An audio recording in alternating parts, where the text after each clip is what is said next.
제대로 자라나겠습니까? 어떻게 되겠습니까? 큰일 나죠.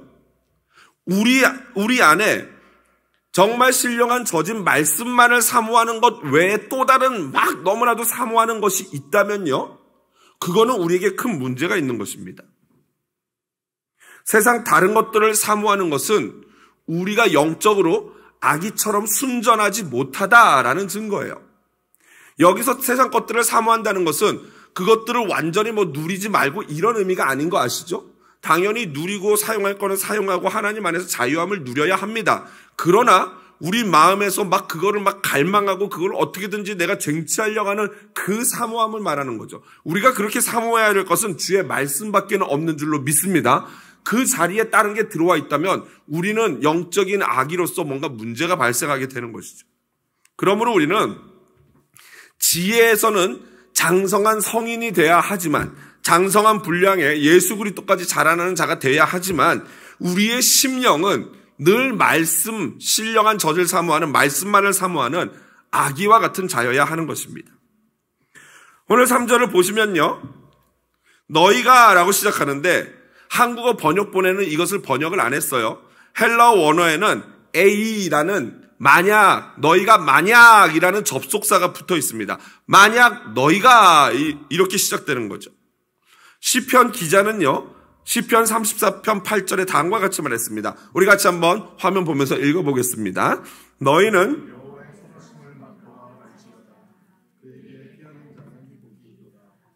여호와의 선하심을 맛보아 알지어다. 이 표현이 너무나도 좋습니다. 그냥 알아라가 아니라 뭐예요? 그냥 눈으로 보고 아 저렇구나 이게 아니라 먹어보라는 거예요. 체험하라는 거예요. 그리고 진짜로 그 여호와의 인자하심, 선하심, 사랑을 맛보아 알았다면은 만약에 너희가 진짜 그것을 먹어봤다면은 너희가 진짜 여호와의 선하심을 안다면은 그럼 어떻게 하라는 거예요? 모든 악을 버리고 신령한 젖을 사모하는 성도가 되라라는 것이 오늘 베드로 사도가 우리에게 말하고 싶은 거예요.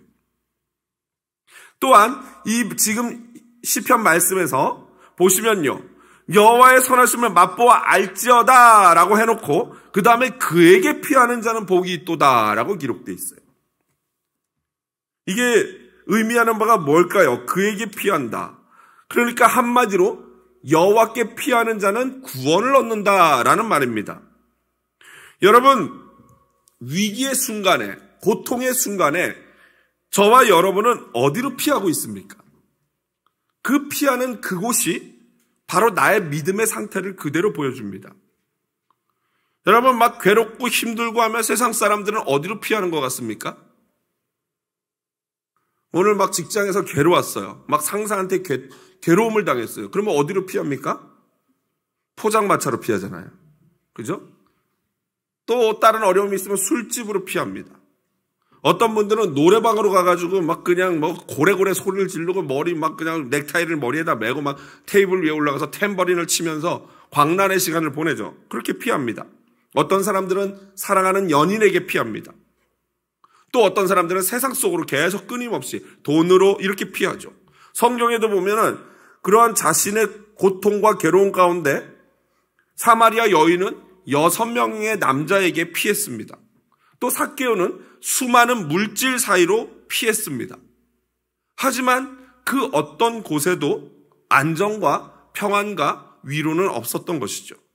오직 여호와께 피하는 자만이 구원을 얻는 줄로 믿습니다. 그러므로 저와 여러분은 인생의 고달픈 고통스러운 일이 있을 때 바로 이때가 주님께로 가야 될 시기구나 하고 피해야 합니다. 어디로요? 여호와께로.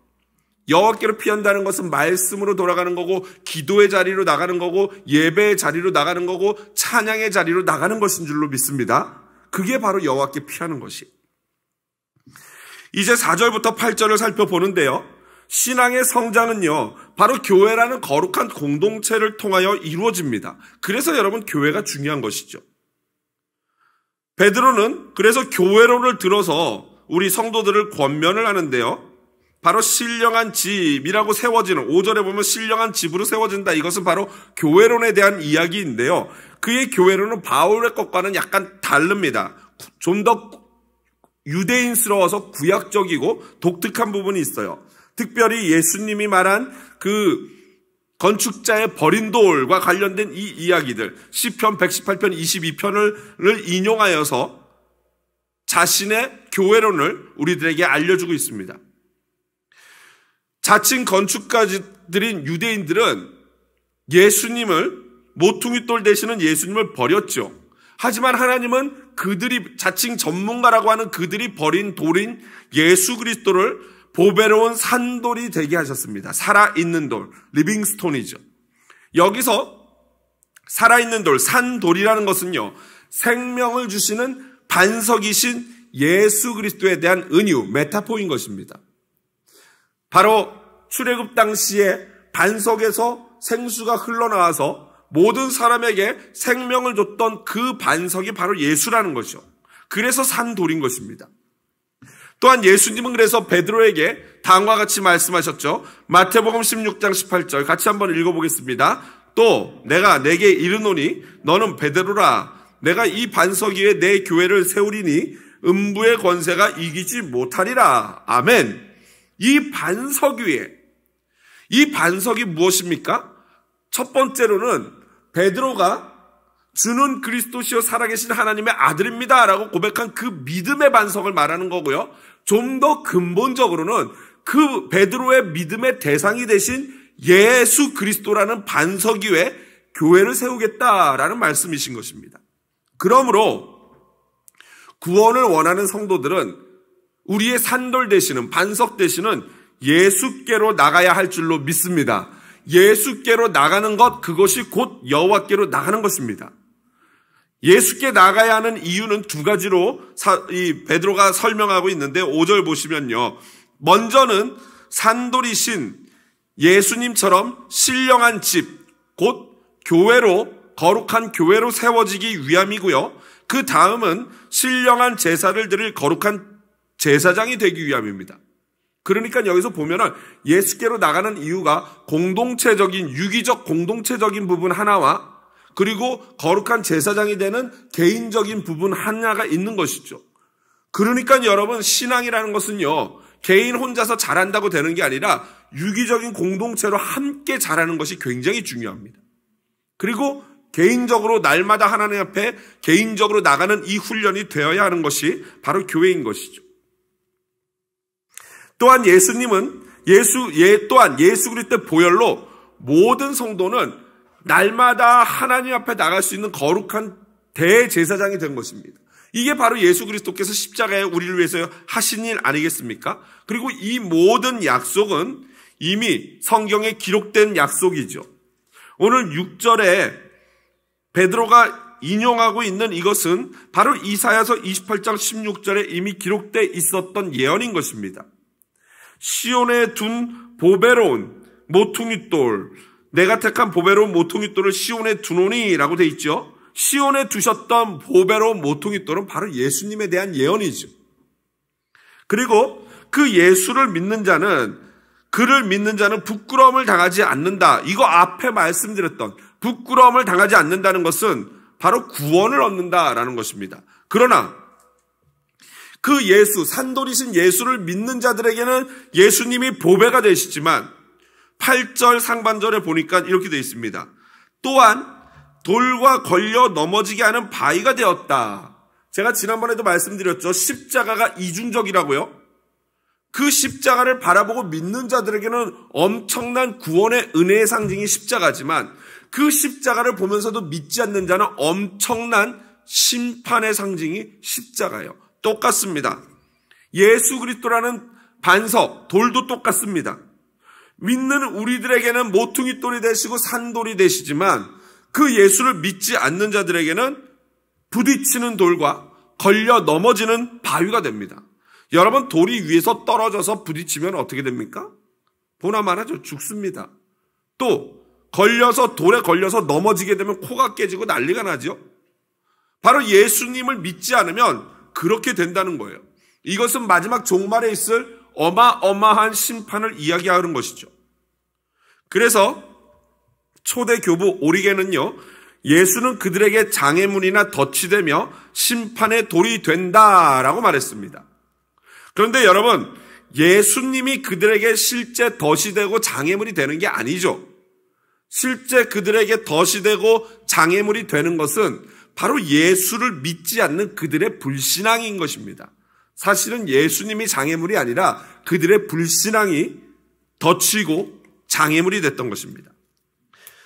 마지막으로 9절과 10절을 살펴보도록 하겠습니다. 이제 사도는 크리스찬의 정체성에 대해서 4가지로 밝힙니다. 그렇다면은 돌에 부딪혀 죽는, 멸망하는 그 불신자들과 우리 크리스찬은 무엇이 다른가? 우리 크리스찬은 도대체 어떤 존재인가? 첫 번째로 택하신 족속이다 라고 나와 있습니다. 이 택하신 족속은 이사야서 43장 20절에 나오는 건데요. 여기서 족속이라는 것은 혈통, 출생을 의미합니다. 그런데 하나님이 우리를 택하셨대요. 그런데 우리는 유대인 아니지 않습니까? 이스라엘 사람 아니지 않습니까? 그러니까 여기서 말하는 것은 바로 그리스도의 피로 맺어진 영적인 이스라엘, 의미하는 것입니다. 그래서 여러분 전 세계 모든 예수 그리스도를 믿는 성도들은 한 형제요, 한 자매요, 한 믿음의 족속이 되는 것입니다. 이것은 혈통으로 된 것보다도 훨씬 더 귀중하고 소중한 것이죠. 그래서 여러분 우리가 지금 우크라이나 전쟁이 있는데 그곳에 있는 많은 믿음의 형제들을 위해서 계속해서 끊임없이 기도를 해야 하는 것입니다. 두 번째로 왕 같은 제사장들이요. 이것은 출애굽기 19장 6절에 나와 있는 건데요. 이에 대해서 클레멘트는요. 왕이자 동시에 제사장이다 라고 해석을 했습니다. 이건 조금 전에 앞서 인용했던 교부 오레겐의 스승인데요. 이것은 왕 같은 제사장이라는 것은 왕이면서 동시에 제사장이다라는 의미예요. 이것은 바로 그리스도의 소위 말하는 신학적으로 삼중직이라고 하는 것입니다. 예수 그리스도는 왕이자 제사장이자 선지자였습니다. 이 왕, 제사장, 선지자는 구약에서 기름 부음을 받는 대표적인 인물들이죠. 왕을 세울 때도 기름 부어 세우고 제사장을 세울 때도 기름 부어 세웁니다. 선지자는 좀 그런 부분에서 약간 덜하지만 그래도 이 삼중직, 이 세 가지 직분이 다 기름 부음, 어노인팅이 있는 것이죠. 그리고 바로 우리가 바로 그러한 존재다. 왕 같은 제사장, 즉 왕과 같은 존재가 되었고 제사장과 같은 존재가 되어서 얼마든지 하나님 앞에 그리스도와 연합함으로 나갈 수 있다라는 것입니다. 세 번째로는 거룩한 나라다. 한마디로 성도는 영적으로 세상과 구별된 하나님의 나라 자체다. 성도 한 사람 한 사람이 모여서 그게 거룩한 하나님의 나라를 이루고 그게 바로 교회인 것이죠. 마지막으로 그의 소유된 백성이다. 여기서 소유된이라는 의미는요. 특별한 대가를 주고 내가 취했다라는 것입니다. 여러분 하나님이 우리를 취하시기 위해서 지불한 대가가 무엇입니까? 그렇죠. 예수 그리스도를 십자가에 못 박게 하신 것 아닙니까? 그것만큼 귀하고 값진 대가가 어디 있겠습니까? 그래서 예수님이 비유해서 10,000달란트 빚진 자의 비유해서 그 10,000달란트라는 것이 제가 계산해 드렸지만 18만 년을 일해야지만 갚을 수 있는 돈이라고 했어요. 뭐 갚을 수 없는 돈인 거죠. 갚을 수 없는 은혜를 우리가 받았다라는 것입니다. 그러므로 성도는 이제 10절에 보면요. 하나님의 백성이고 긍휼을 얻은 자다라고 나와 있습니다. 여러분 하나님이 우리에게 왜 이토록 큰 은혜, 독생하신 예수 그리스도를 십자가에 죽이기까지 하는 은혜, 우리가 18만 년 동안 일을 해도 갚을 수 없는 그 큰 은혜를 왜 주셨습니까? 9절 하반절에 나와 있죠. 너희를 어두운 데서 불러내어, 그 다음 같이 읽어보겠습니다. 그의 기이한 빛에 들어가게 하시니에 아름다운 덕을 선포하게 하려 하심이라. 뭐 때문에 그렇게 하셨다고요? 아름다운 덕을 선포하게 하시려고. 그렇습니다. 우리를 어둠의 자녀 가운데 있을 때 그리스도께서 값진 핏값을 주고 구속하시고 빛의 자녀로 옮기신 이유는 우리를 통해서 그 하나님의 놀라우신 덕을 찬미하고 세상에 선포하라고 그렇게 하셨다는 거예요. 그러니까 우리가 그리스도인이라고 하면서 하나님의 놀라운 이 은혜를 찬양하지도 않고 세상에 전하지도 않으면 우리는 지금 성도로서의 사명을, 의무를 다하지 못하고 있다라는 것입니다. 말씀을 마무리합니다. 나는 누구입니까? 원래는 어둠의 자녀였습니다. 하지만 하나님이 택하시고 산돌이신 예수 그리스도로 말미암아 신령한 집으로 세우고 계십니다. 또한 거룩한 제사장 되게 한 존재가 바로 저와 여러분인 것입니다. 택하신 족속이고 왕이자 동시에 제사장이며 거룩한 나라요 하나님의 소유된 백성입니다. 전에는 나 자신을 위해 욕심스럽게 살았습니다. 내가 추구하는 것, 내가 하고 싶은 것, 내가 갖고자 하는 것을 위해서 욕심스럽게 살았다면은 이제는 나를 구원하신 하나님의 덕을 찬양하고 선전하기 위해 살아야 하는 존재가 바로 저와 여러분인 것입니다. 바로 그 이름이 크리스천입니다. 오늘 모두 진정한 주님의 거룩한 크리스천 되어 신령한 젖을 사모하고 신령한 집으로 지어지며 또한 하나님의 거룩한 제사장 되어 날마다 주님 앞에 나가는 저와 여러분 되시기를 주님의 이름으로 축복을 드립니다.